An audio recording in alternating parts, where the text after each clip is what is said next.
for us here this morning as we welcome back in our good friend Sam Adonis and his dad, Dan Polinsky, who is a big influence in the local wrestling scene here in southwestern Pennsylvania. Gentlemen, good morning to you. Your big show's coming up this Friday at the City Winery in Pittsburgh on the south side.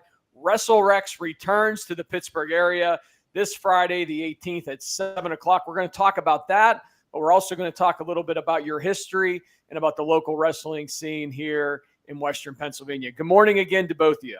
Good morning. Good morning. Thank you for having us once again. We're excited to dive into this with you. So WrestleRex is debuting at the City Winery, I understand, for the first time at a new location for you guys. And this is the second WrestleRex of the year, right, Sam? Second WrestleRex of the year, first time at the City Winery. I think this is our 11th or 12th WrestleRex event. Obviously, we had to take some time off due to the COVID pandemic, but we've been through a lot. We've been through two owners of the Southside location, and now due to some unexpected growth, we have moved on to bigger and better things to the Strip District, which seems to be the hottest area of the city right now. And we are super excited for Friday's event. The doors open at 7 p.m. The event actually starts at 8 p.m. Yeah, I think I got that wrong a little bit there at the beginning. I said you guys were still on the south side, but the City Winery is Smallman Street, right, in the Strip District?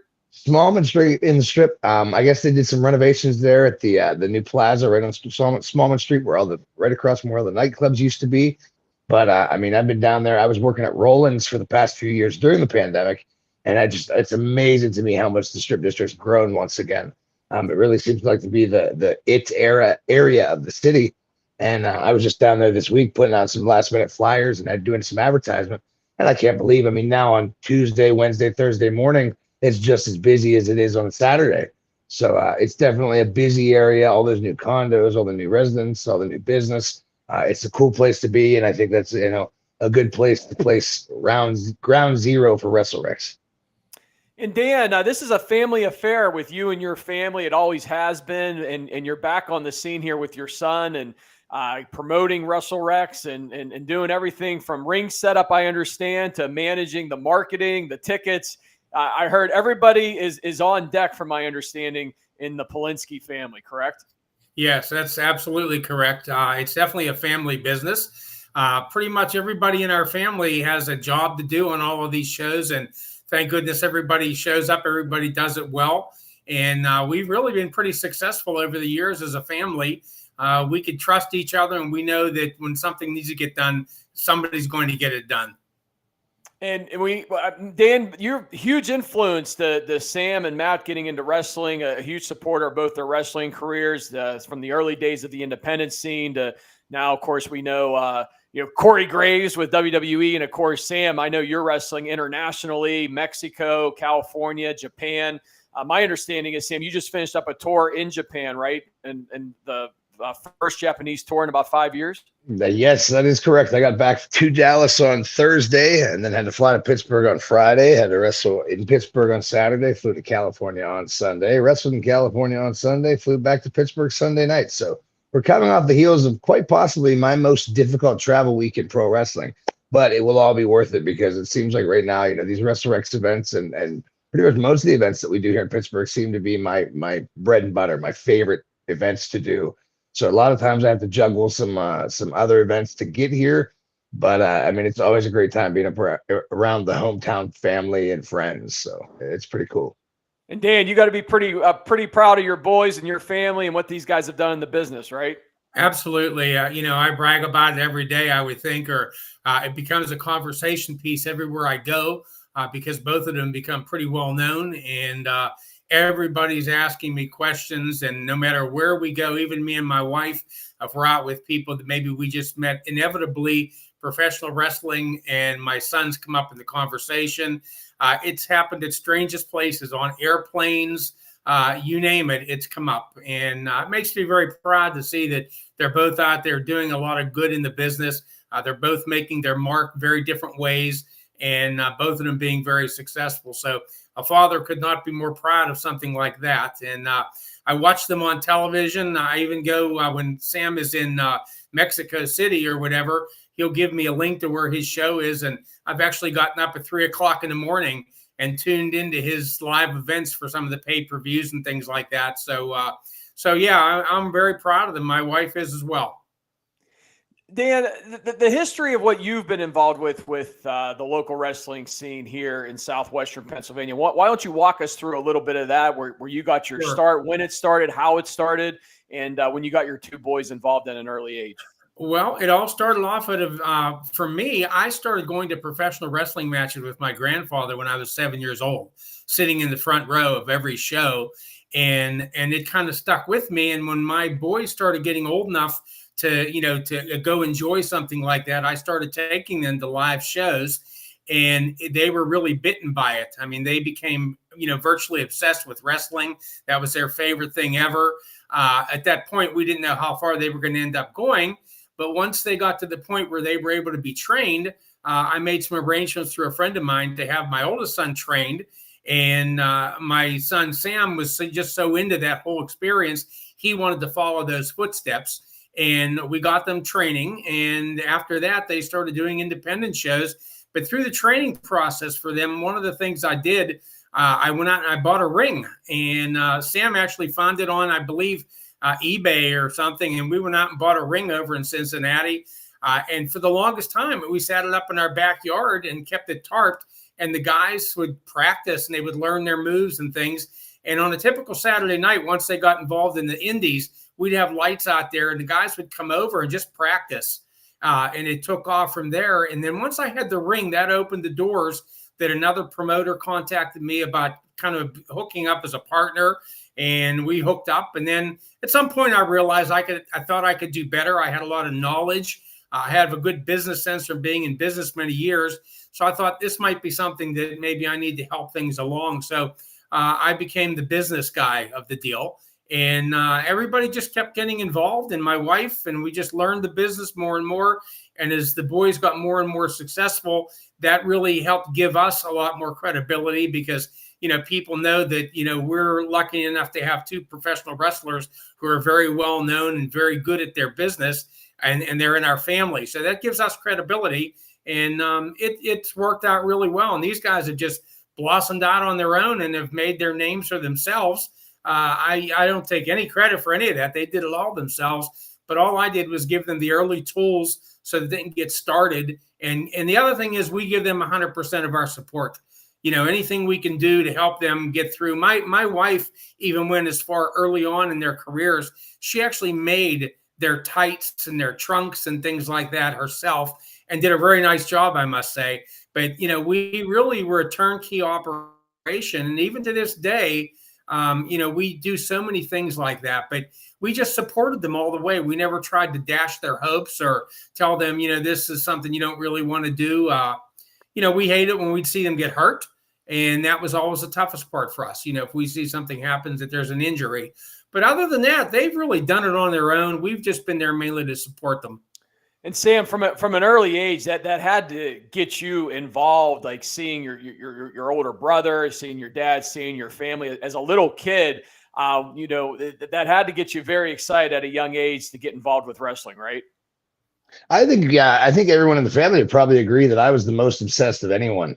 I was the younger brother that couldn't really get in the ring quite yet, so I had to make up for it in other ways. So I was studying the videos, I was researching online. Sorry, our dogs are going nuts here right now. You're good, man. You're good. We had live TV. Yeah. Well, I was the one that was so just ate up with it every hour of every day.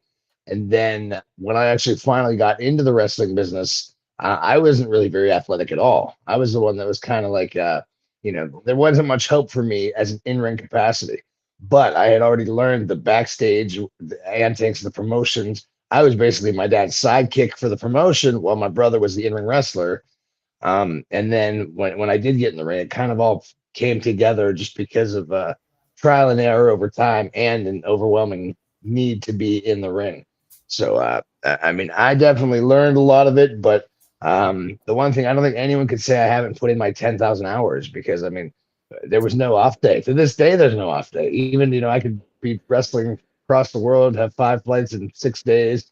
I'd come home and maybe want to rest on the couch, but what's the first thing you do? I put on some wrestling from the 80s or from the 90s or something I need to study and learn. So there's really no off switch with any of us. And you can tell just by when you come out for a family dinner.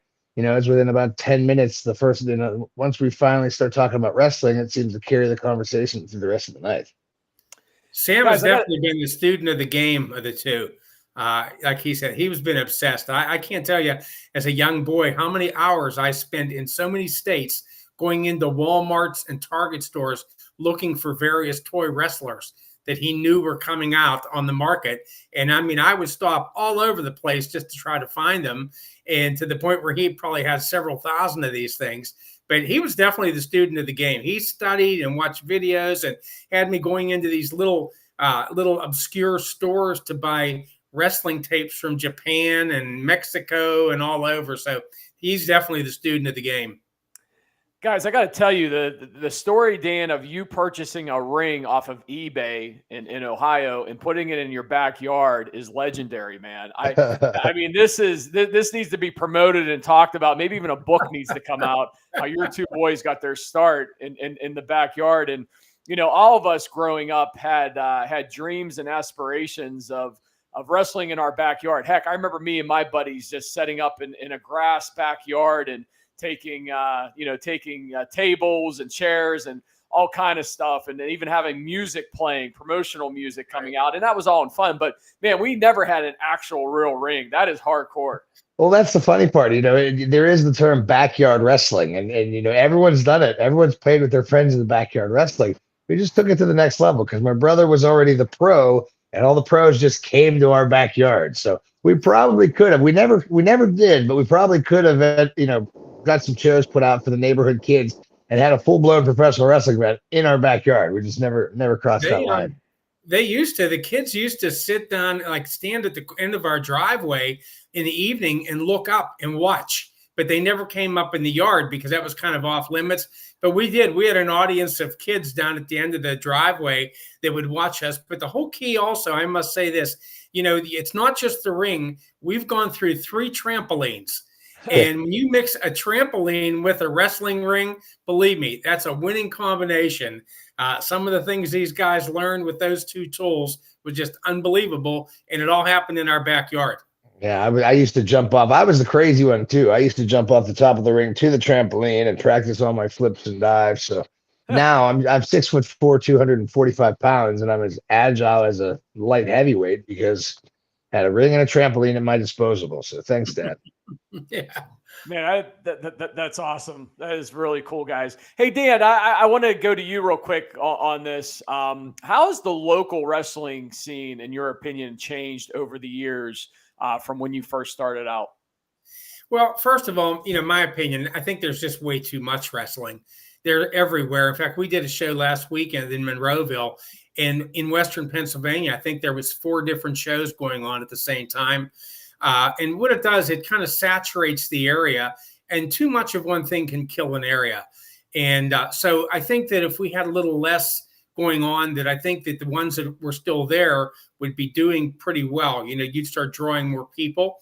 I would say that would be one of the biggest things. But as far as, the amount of wrestlers too, there are so many wrestlers out there. And I'm really careful about who I choose for our shows because, number one, I want a guy to look like a wrestler. I want a guy to have gear, and there are actually people out there that are wrestling in cut-off blue jeans, no wrestling boots. They don't look any more like a wrestler than maybe, somebody's wife who lives next door that, has never been athletic in her life. But yet they get trained, and they get these false hopes that by going to all these seminars, they're going to go to the WWE or whatever. And that's good to have hopes and aspirations like that. But the bottom line is, there are so many people out there, and the chances of all of these guys getting there is really, really, really very remote. I just think that if it would tighten up a little bit and not have so much, have less promotions out there, but have good promotions out there, people that are running good shows, they're doing it right. And again, there are some good ones out there. I'm not certainly here to knock any of them. I'm just saying that they pop up all the time, almost as if somebody gets disgruntled where they've been wrestling and they get mad and decide, oh, well, I'm going to go ahead and start my own. And next thing you know, a promotion pops up. They give it a name. And I really think also that all of these promotions, if you're not going to have the financial ability to do a professional wrestling a company and do it right, you really don't have any business doing it, because it takes money to run one of these and to do it right. You know, we've got salaries we pay at the end of the shows and things like that. And, you know, we pride ourselves on being able to do that all the time. I just think that we need less wrestling, but we need really good wrestling and really good, responsible promoters. And I think the wrestlers will respond a lot better to that also. What do you think, Sam? What you've seen here locally and also at the same time internationally? It's kind of the same all over the world. It's kind of, again, it dilutes the water, in my opinion. I think it's a lot like, you know, let's say karate. Every small town in the world has a karate school, and for your $60 a month, you can go learn how to be a black belt in karate. Well, how many of those people that have black belts in karate are actually capable of being in a karate tournament and being a fighter? You know, it's kind of like a pay-to-play system. I think it's normalized everywhere. I wish could change. I don't think a lot of people will be able to make it change. I think it's very few people ever even rationalize the idea that professional wrestling can be a job and a career. Most people, it's a hobby. So it's a pay-to-play hobby. They don't see any harm, any foul.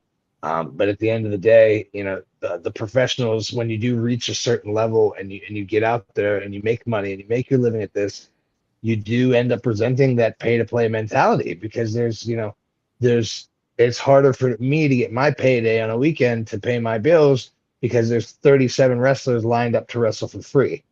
So there's a lot wrong with it. I still love it. I still think it's the best business on earth. I just think, at the end of the day, a lot of times the wrestlers are the reason why it's not a bigger and more widely accepted sport. I think wrestlers ruin wrestling for the wrestling fans. As soon as somebody likes wrestling too much, they go to a wrestling school, they become a wrestler, and then they quit going to wrestling shows.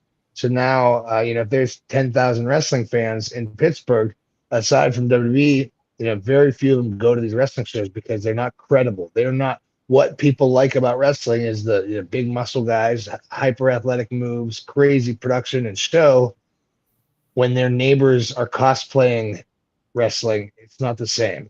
So wrestling, independent wrestling, a lot of times gets the reputation of not being on the level. And I think that's kind of what's made my dad's events and what makes WrestleRex a little bit special, because we've been able to come in and handpick the best of the Pittsburgh area.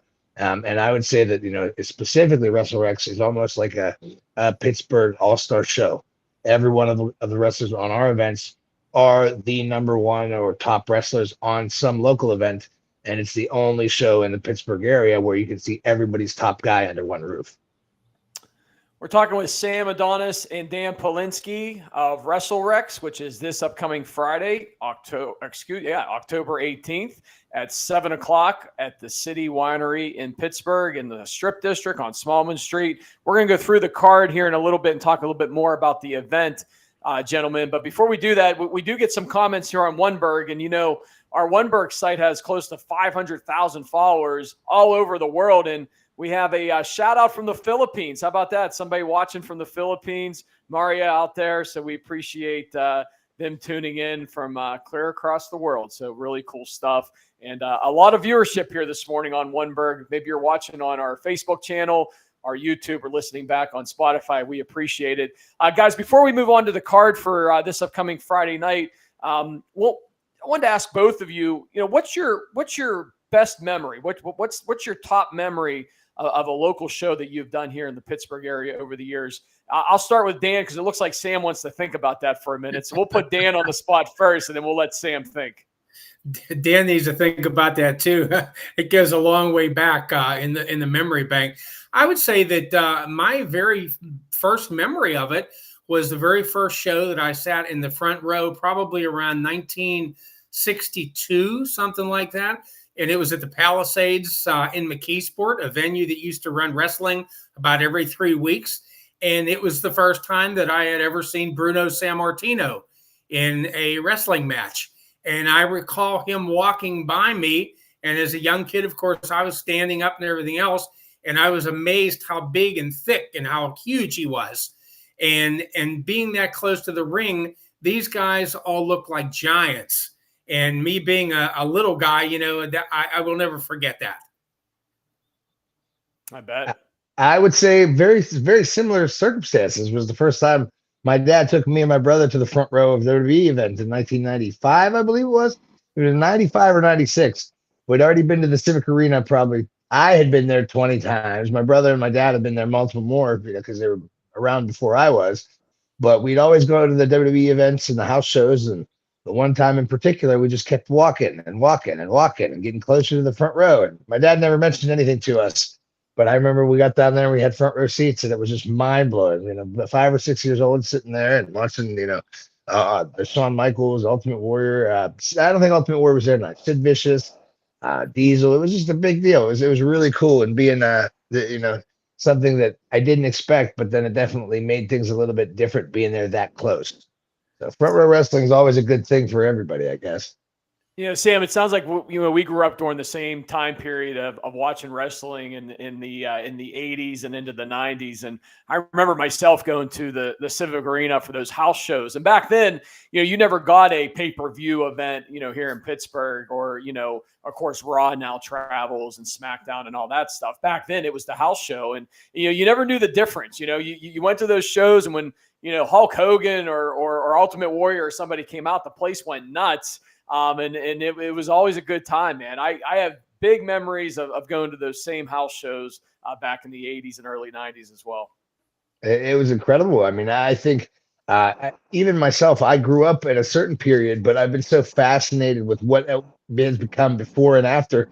But I think in my personal case, the entire lore of the connection between the fans and the wrestlers, what makes wrestling so special. Any sport has that, but I think wrestling is the only one where it really counts. It really, I think more than any other sport, you really feel like your voice matters. And I think that's the beauty of it. People really do want to give their all and scream and chant as hard as they can because they really believe, whether it does or not, they believe it's helping that wrestler. And I think that creates a special environment that pro wrestling can provide that nothing else can. And Dan, you mentioned Bruno Sammartino, of course, the legend here in Pittsburgh, when you talk about the local wrestling scene as well. And, there's another generation that used to watch, Billy Cardell and the Saturday night shows on WPXI and all that stuff too, which was pretty cool with the local wrestling scene as well. But Bruno Sammartino, definitely, the biggest wrestling name to come out of this area over the years, and always somebody worth talking about. Gentlemen, I want to pivot to WrestleRex this upcoming Friday night. As we said, October 18th, doors open at 7, show starts at 8. The City Winery, Pittsburgh, in the Strip District on Smallman Street. And Sam, you're the main event against Magno. Is that the main event? Magno is one of the biggest stars in Mexico right now. He's actually from the El Paso area. So he does a lot of northern Mexico, but he also does a lot in the Texas, and he's quite well known in the Los Angeles area through a promotion called Lucha Vavoom. It's actually the best way to describe that would be like red carpet wrestling. Lucha Vavoom is a lucha libre event that is basically attended by A-list celebrities. Their events are in Los Angeles. You're looking at about $250 a ticket, and it's really highbrow professional wrestling. So this guy is as elegant and as good as it gets as far as lucha libre goes. He's coming to Pittsburgh, and we always try to bring a little bit of our south of the border flair to these WrestleRex events, and it should definitely be a good match as always. But I'm excited for these guys to come and see because the City Winery itself is such an elegant venue, and I think we want to make sure that this show has some top-notch talent as well as the best of here in Pittsburgh. To kind of tie together and make a perfect stew of entertainment for the citywide people. Now, our good friend Matt Vandriak, of course, who is involved with WrestleRex and with you guys, and I've known Matt for a long time. We had him on with you, Sam, last time we had you guys on for the last WrestleRex show, and he talked about Beast Man, and he sent me this over last night. I don't know if we can see it here on my phone, but here's the promotional shot this upcoming weekend. I'm intrigued by Beast Man, not only the name, but the look here, and that you can see he's also featured in one of the matches on the card. But Beastman, man, I got to get it out. I got to get out to one of your shows for multiple reasons, but mostly to come see Beastman. Beastman, he has taken on a life of his own here in Pittsburgh. He's one of these guys that started off as our #1 villain. He comes out just kind of as the bad guy, but he's just so impressive and just so much fun to be around. He's like a live action walking cartoon character, and people tend to love that. So, he'll be in action tomorrow night. And he's one that kind of brings the house down every time. He's on pretty much every one of my dad's shows.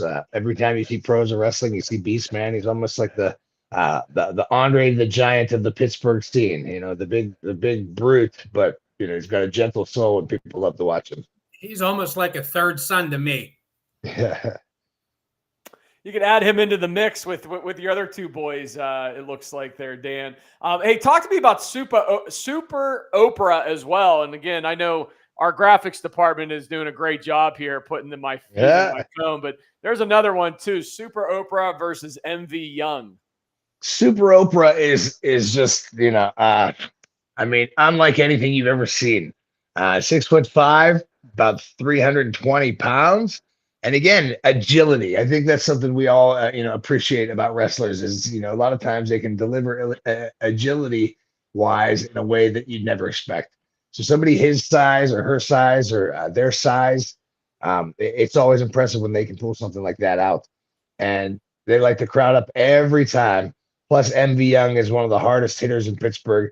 These two, that match in particular is going to be one that I think people are going to be, kind of gawking at because they're going to be hitting hard. And I'm personally going to be peeking out of the curtain to watch that one. So it's going to be entertaining to say the least. But I think there might even be an element of, I don't want to say violence, but it might be a little bit more hard hitting than the rest.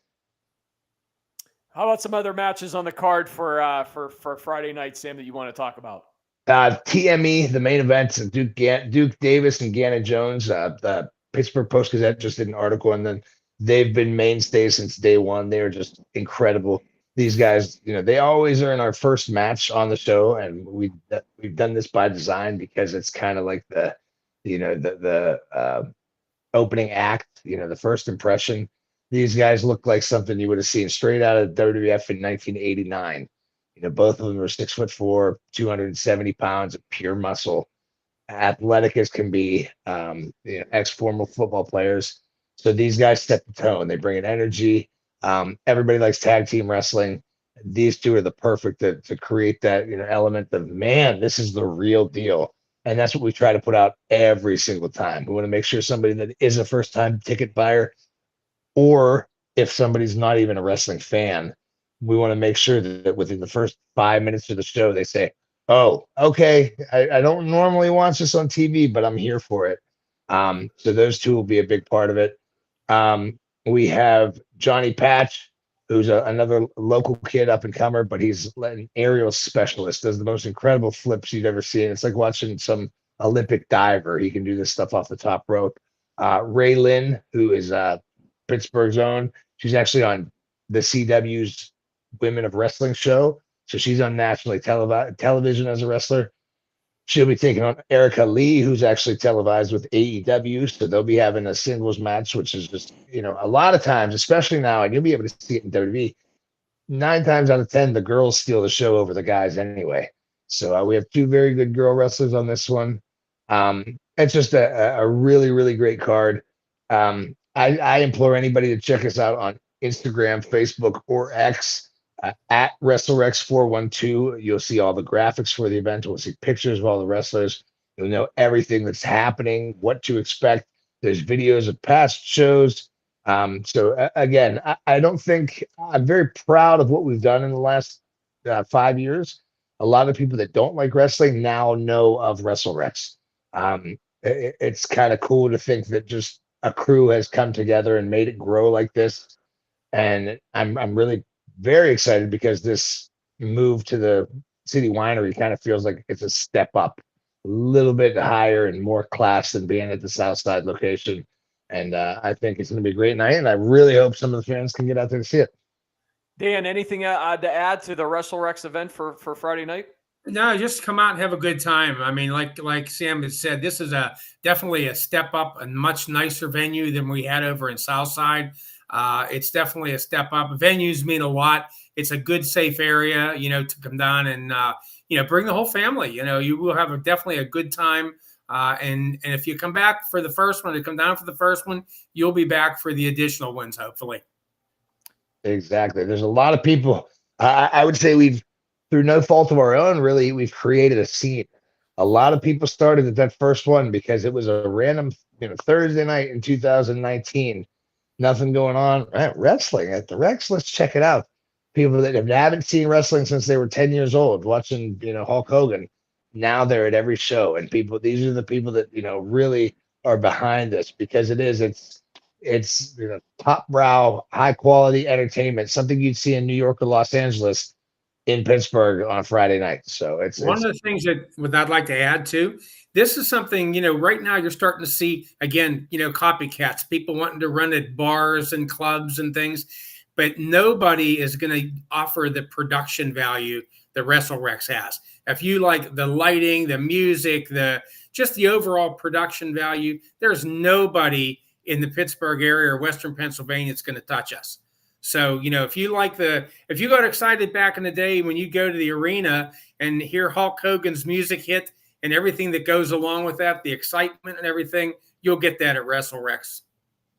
That's awesome, guys. Looking forward to the event for sure. It is this upcoming Friday, October 18th at 7 o'clock at the City Winery in Pittsburgh. Doors open at 7 o'clock, event at 8 o'clock. Doors open at 7. First match, 8 o'clock Friday night. Absolutely. And guys, they can get tickets at the door or anywhere else ahead of time? Tickets available on citywinery.com. They have all the events listed there for this event and future events, but they are available at the door. They are actually available at the door without the service fee.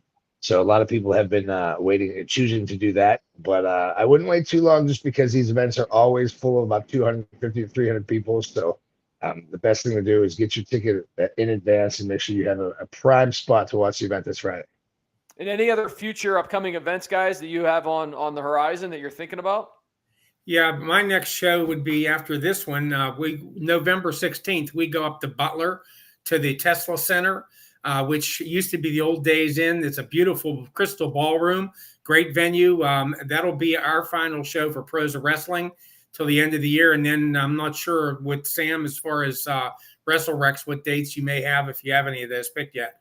Nothing this year. This will finish out the year for us, but we will say that between myself and my dad, we have some really big events coming up in the early part of 2025. So we hope to continue working with you and the Oneberg Nation and get lined up here and keep this a running gig and keep everybody informed of what's coming up, because there is some really, really good things on the way. Yeah, let's definitely do it again, guys. I appreciate your time this morning. This was awesome. So cool to talk about the history of your family and the influence you've had here on the local wrestling scene, the current scene. And Sam, we know you're internationally, Japan, Mexico, California, all kind of stuff going on. And Dan, you and your family holding it down here locally in southwestern Pennsylvania. So, guys, I really appreciate it. Good luck this Friday night. Looking forward to checking it out. And have a great day. Thanks a lot, my friend. Take care. See you again. Thanks. Bye. That's Dan Polinsky and Sam Adonis. You can catch WrestleRex this upcoming Friday, the 18th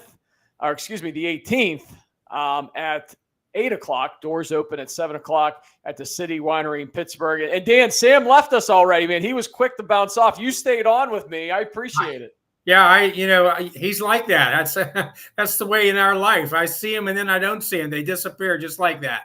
That's a wrestler right there. He cuts his promo and then he hits the road. Go on, back through the curtains, right? Okay. Hey, it was great talking with you anyway. You too, Dan. Absolutely. Thanks. That's going to do it for the Three Rivers podcast for today, Wednesday, October 16th, 2024.